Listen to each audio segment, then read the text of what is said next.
Paolo Abilino at JM De Guzman naging guest ni Kim Chiu sa kanyang YouTube channel. Maraming katanungan tungkol sa kanilang sarili ang naitanong kila Paolo at JM. Pero syempre ang inaabangan ng mga tao at ang mga fans ni Paolo ay ang kanyang mga sagot sa bawat tanong ni Kim Chiu. Baka kasi may kakilig-kilig na sagot si Paolo, at least magiging masaya na naman ang mga fans.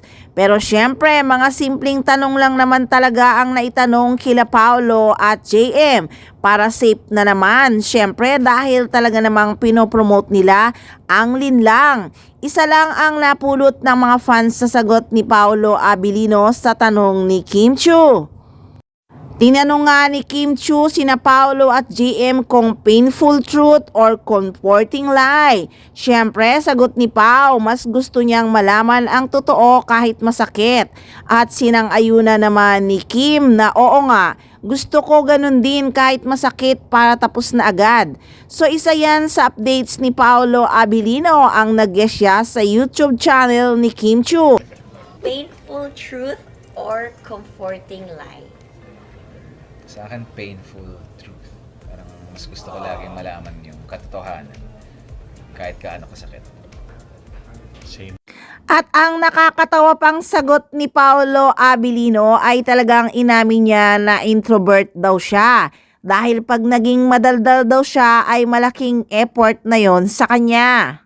Jim si Pao pala isipan, ano ang pinaghahandaan? Mukhang tapos na naman na ata ang shooting niya ng Elevator with Kylie Versosa.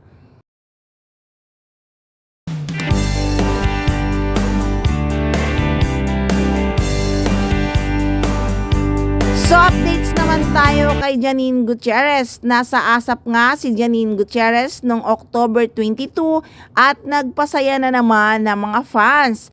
At ang ganda-ganda ni Nini sa kanyang kasuotan.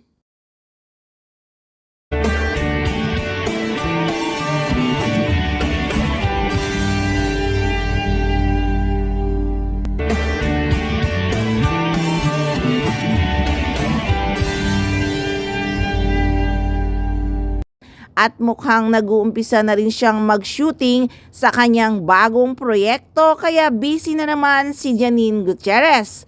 Kaya subaybay lang tayo palagi at marami pa talagang mga chika na dapat abangan sa Paunin. Kaya tutok lang palagi dito lang sa Maarteng Machika.